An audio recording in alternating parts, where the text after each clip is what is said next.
Hey everybody, Stratus103 here today with BB Bero FGO 1976. Bob. Just kidding, but we have a Fletcher, Missouri division with triple shimmy on our team, Z46 shimmy gearing on their team. They get a baguette and a Hindenburg. We're only survivability expert, no superintendent, and it's actually a carrier game. See if we can actually bring up the anti-aircraft stats. I would really like that. Oh. Is this a... I want to know, is this a silly, like, AA build? Gottverdammt. There we go. Nope, it isn't. We don't have BF...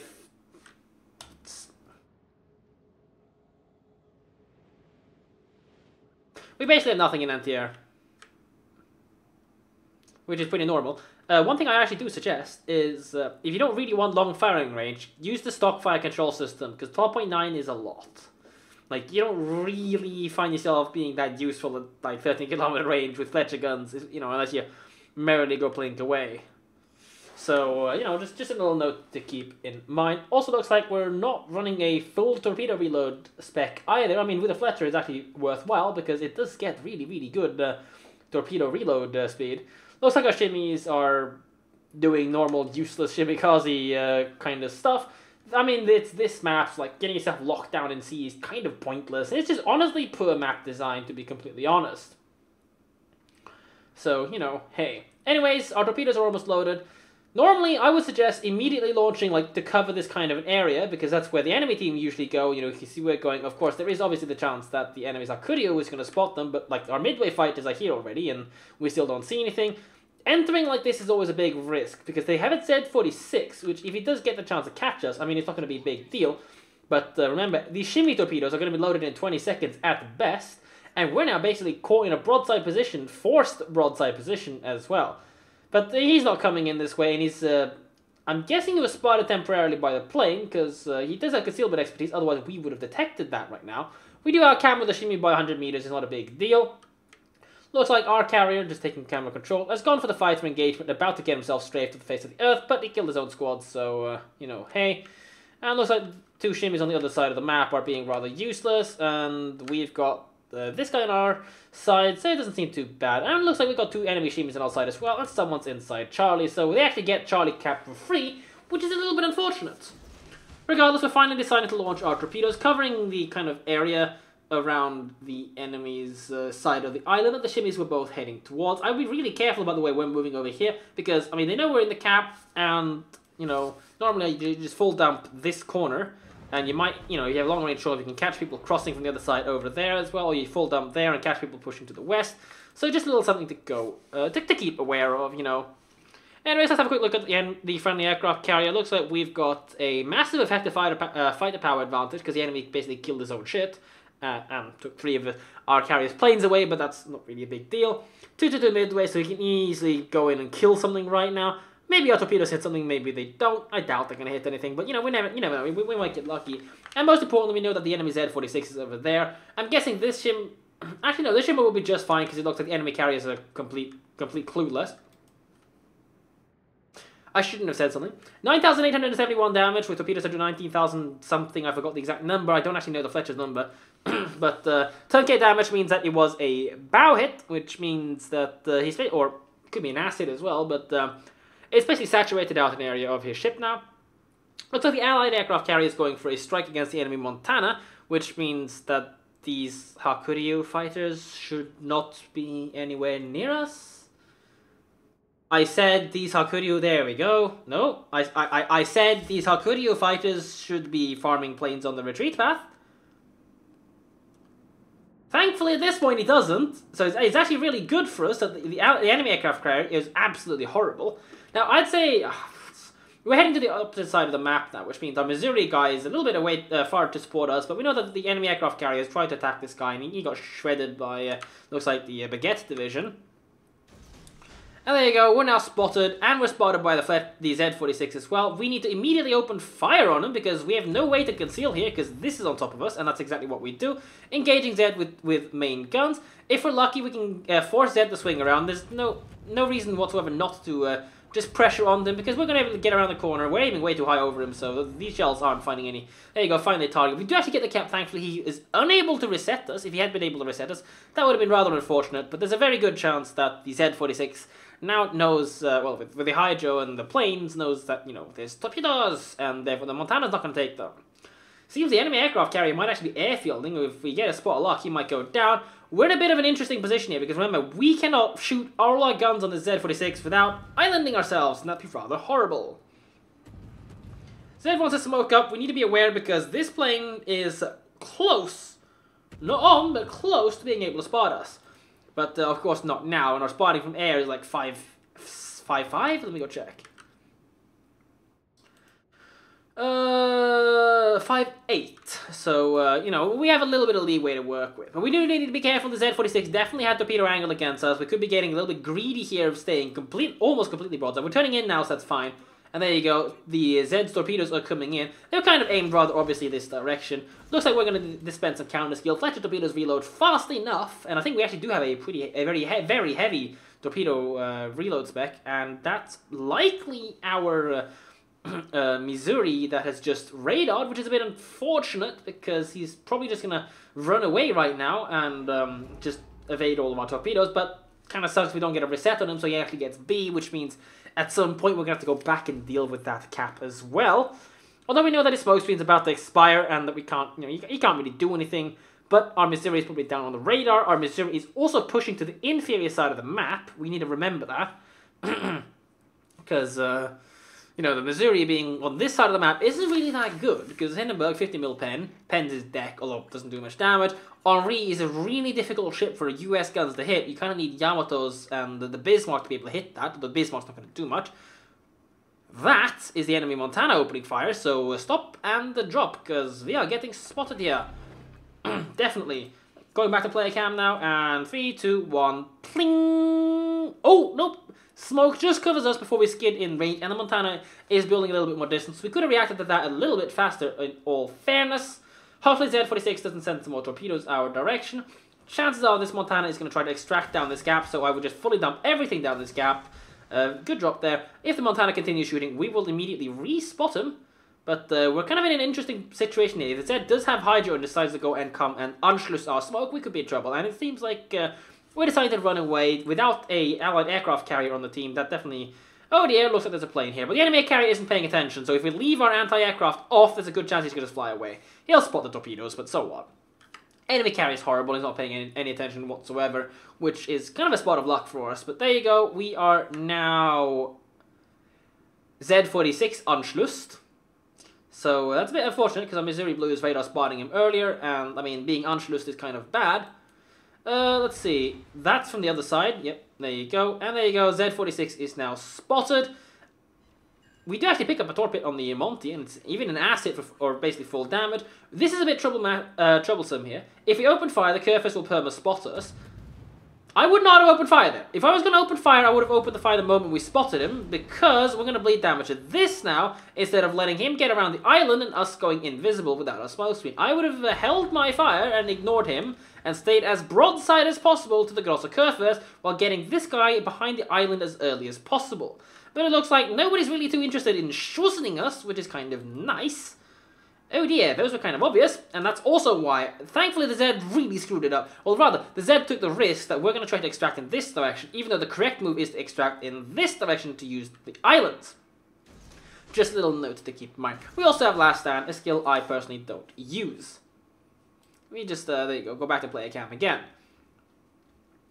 Regardless, we're in quite the inferior situation right now, although we do at least have a shimmy on the flank, which could be rather dangerous. This guy's still full HP, so this guy's useless in his current position. He could much better have been useful kiting this kind of area, together with a Missouri, who seems to be getting stuck in a really bad position, and is likely going to find himself going down. Looks like the enemy carrier is going for the Bismarck right now. I mean, our aircraft carrier really hasn't... I don't even know, yeah, he's definitely cycled them, I guess as a 2-plane damage, but our aircraft carrier really hasn't achieved too much this game, and neither have really we. Let me see if we can, I guess we can't follow these torpedoes. Let me just pop up and see if we find any hits on them.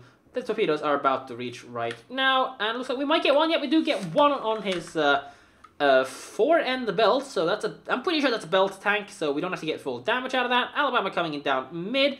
Do need to be careful, at least we do have our smoke online. Z46 was last spotted heading in this direction. He would have made a full turn around here to come back against us. So we should have a very safe attack against this Alabama. I'd be sailing in with the intention of either of going through this gap in case of that. And it looks like that's the decision we are making right now. Very good, very good there. I would also just dump down here because we don't really gain anything by keeping these torpedoes. I would also return fire on the shimmy because this guy's not going to spot us. And, you know, it's just that. We damage control the fire immediately, which is quite nice. Nice word match between fire and party, I guess. Ain't no party without arty. But anyways, without a damage control party, I would definitely not poke around this corner. These torpedoes are almost certainly going to miss the Alabama. And he's now in a range where he can very soon permanently spot us. And if a carrier comes along, we could be in trouble here.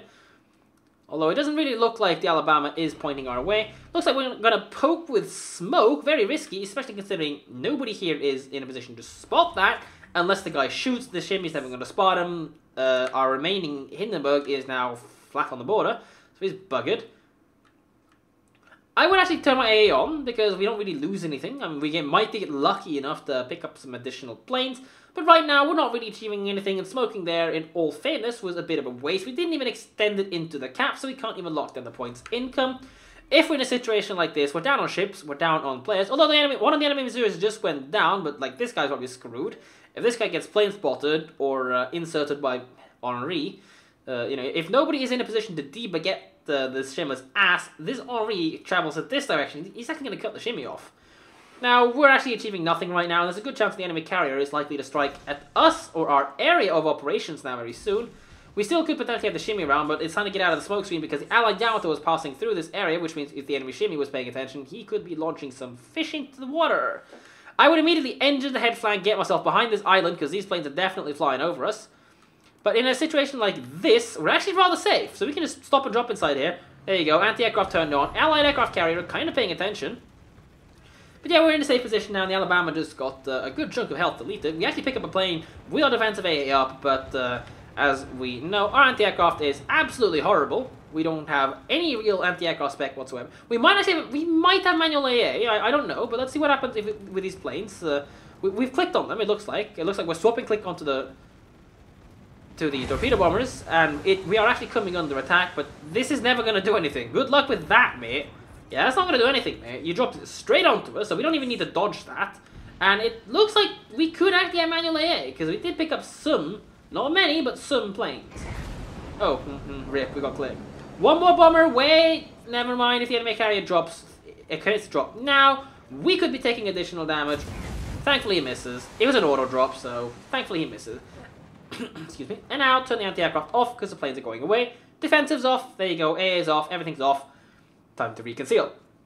Good. And we're also in a position where we're finally potentially able to recap this flag, and we're getting HE'd by Bismarck up our tail. Rather annoying. But I think we're going to be probably the priority target from the enemy team now. Thankfully, our carrier doesn't F up the drop on the Bismarck, so we're actually still in this game. Here's the thing to note, though. We might be down on points, but that's not a big deal. We can get into the cap. The enemy team's got 3 destroyers. Zed is useless in chasing stuff that's running away. Shimmy is still alive. This guy's just spotted right now, the enemy Shimmy. He doesn't have survivability expert, so he's unlikely to be in a gun combat spec. Unfortunately, our torpedo got jammed, so it's on reload, so it's a bit of a staggered cooldown right now, but... ooh, this is a very high-risk move we're taking. We're heading in this direction. Looks like we're going to go and try to cut off the Hindenburg and his assault path, but the problem, and there we go, exactly what I thought, because this is the direction of the enemy carrier. Realistically speaking, we're just screwing ourselves over, and there you go. We're now plane spotted, and we're going to be sitting inside of the smoke screen. And we have a potential hydroacoustic search coming our way. No reason not to turn anti-aircraft off. I would not be reversing right now. Reversing is a bad idea. I've got engines ahead, quarter speed, because it extends the smoke, and it extends the amount of space you have to play with, but thankfully the enemy aircraft carrier is rather horrible, thankfully. So he kind of leaves us be, and he actually spots us now, so the enemy aircraft carrier should be fully focusing on attacking us and nothing else. Looks like, if we get lucky and this carrier just sits there, I don't think so. I think the carrier is trying to tuck himself through there. And the Hindenburg's not even pushing. He could have hydroed us by now, so I'm going to assume that the Hindenburg doesn't actually have hydro. Would have launched one set at the bow of the enemy aircraft carrier with the assumption of him going forwards. And personally, I would have looked to see, has he dropped all of his... Oh, he's an idiot. Never mind. The enemy carrier is useless. But, I mean, we're definitely spotted right now, so I would just be turning... There you go. Turning anti-aircraft. I would not have defensive. This is a big mistake right here. If we had a competent enemy aircraft carrier, we deserve to die. Right now, we honestly just would pretty much deserve to die to the Hakuria. Because these are all returning torpedo bombers. I would wait for them to take off. The dive bombers are never going to kill us up front. They're not US AT dive bombers that can go like, you're dead. So do be aware of that. But we're coming up with his tail now. And here's the thing to remember, Hakuria, unless he is using IFHE 10cm guns, not actually able to penetrate any part of our main hull. Only the super... Oh dear, he's fucked. Rip. Now at this point, I would just engine the head flank right behind him, just plow it straight to the area behind him as we shoot at him. Remember, Hakuria does actually have a belt. You need to shoot up on the upper area of the belt so we avoid deflections. And punch it to the so that we can get as far behind him as possible, just to minimize damage, because Hakuria very, very bad angles on the secondary gun. And there we go, we pick up the kill. So now we need to get ourselves into the cap ASAP. We are currently still losing, but at least we picked up the carrier, and thankfully for us, he jammed himself up the island. If he had run away, gotten torpedo bombers up, and properly dropped us, we deserve to die because we used our defensive AA for 1 dive bombers and 2 returning torpedo bombers. So now our fleet, remember, we have battleship superiority, you know, Monty, Yamato. Yamato still on half health, Monty on good enough health to run away. So, you know, that against a single Curfus that's still dealing with this, you know, there's a very good chance we're going to be able to win this simply because we have superior firepower. Is our shimmy firing 20km wide spreads? I mean, considering the move this shimmy's been doing the entire game, it's to be expected that he's horrible.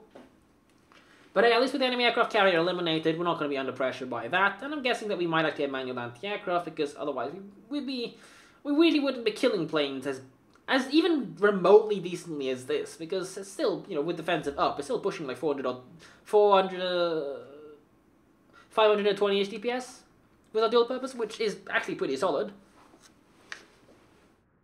But I mean, with RNG and the way anti-aircraft works overall, you never really know what's going to go up with it.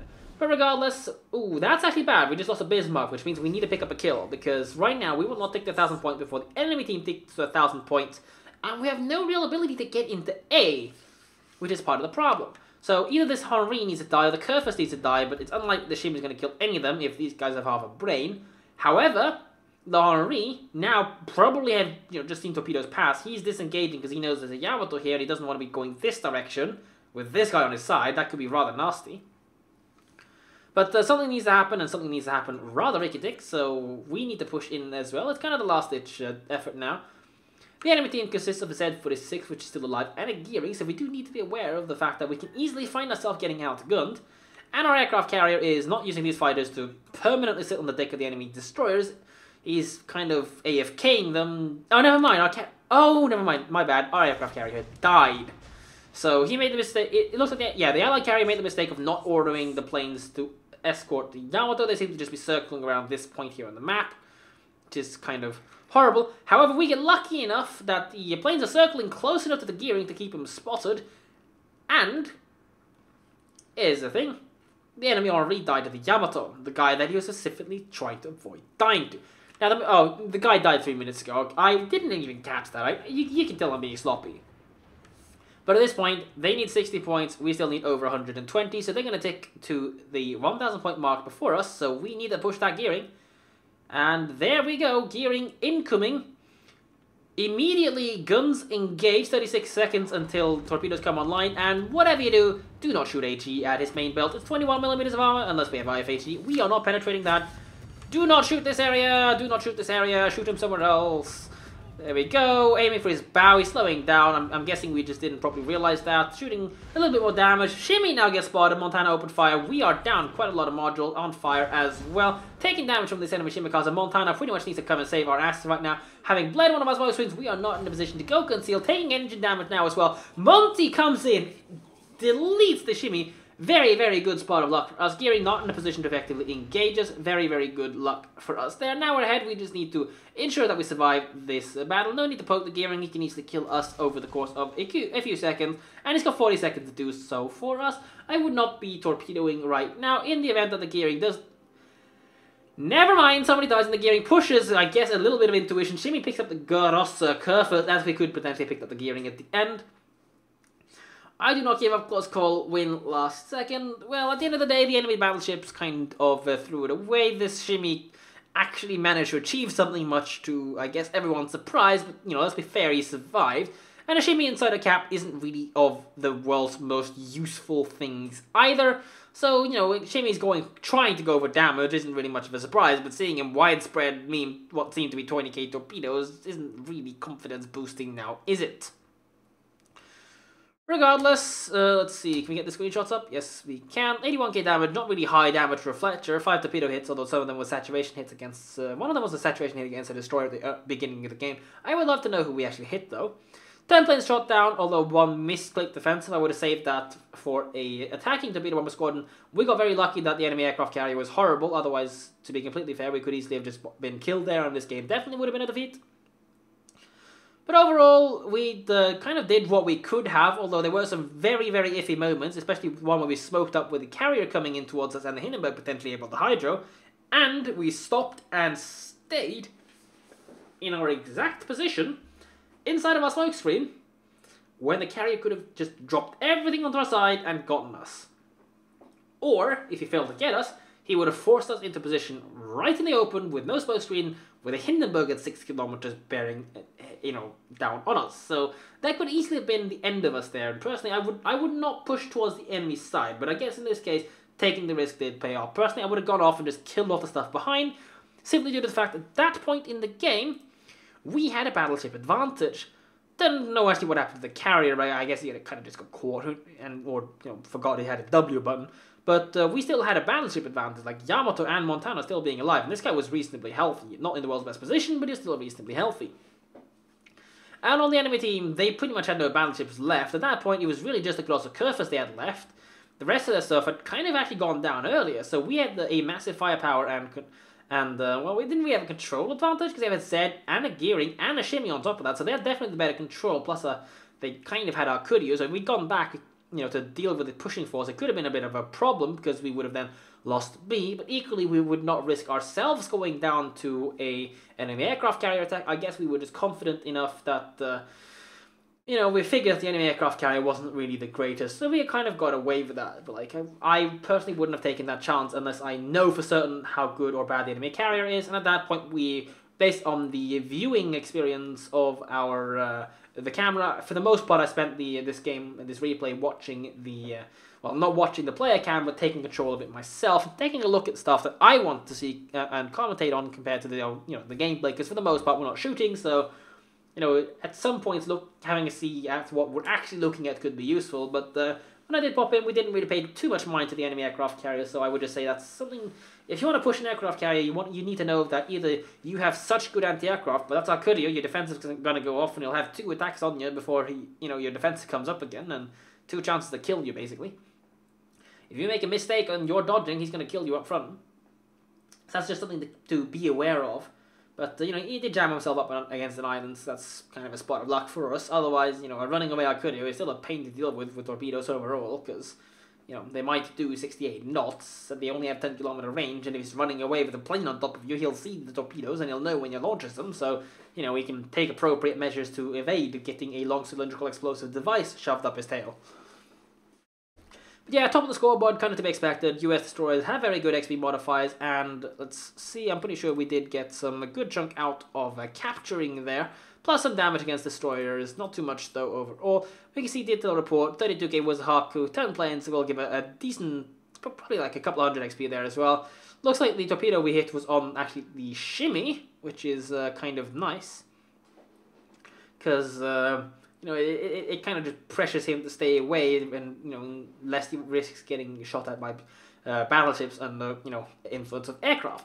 Although, you know, in terms of useful stuff, being able to the gearing would have been a lot better, and we really did the risky play against the Z-46. We could easily have been punished for it, especially when we opened fire in the middle of the open waters long after we spotted the Z-46, which means, you know, 20-second penalty.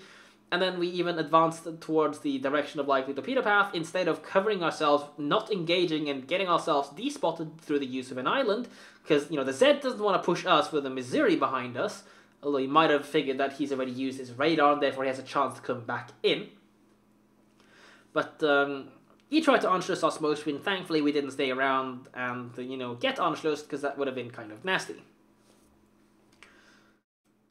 But yeah, credit to XP, I mean, we had a quick look at it, so it's not really a big deal, I guess. But otherwise, a very risky gameplay, not high damage, but you don't need a high damage to be a very useful destroyer. 4 caps, 4 solo caps even meant that we could stall long enough for the battleships to actually get something on their end done as well. Could have been a lot better on the battleship play on our team. Yamato could have been a bit more in the fight earlier, but I guess he kind of was somewhat in the fight later on. Looks like the one had a pretty decent game of his own as well. Probably had like 120k damage-ish game, I guess, on his end. Plus, you know, at the end of the day, when it really, really mattered, he blatted the shimmy. So yeah, just overall critique for the gameplay here, I think, is be aware of when you shoot your guns, what you shoot your guns at, and why would you want to shoot.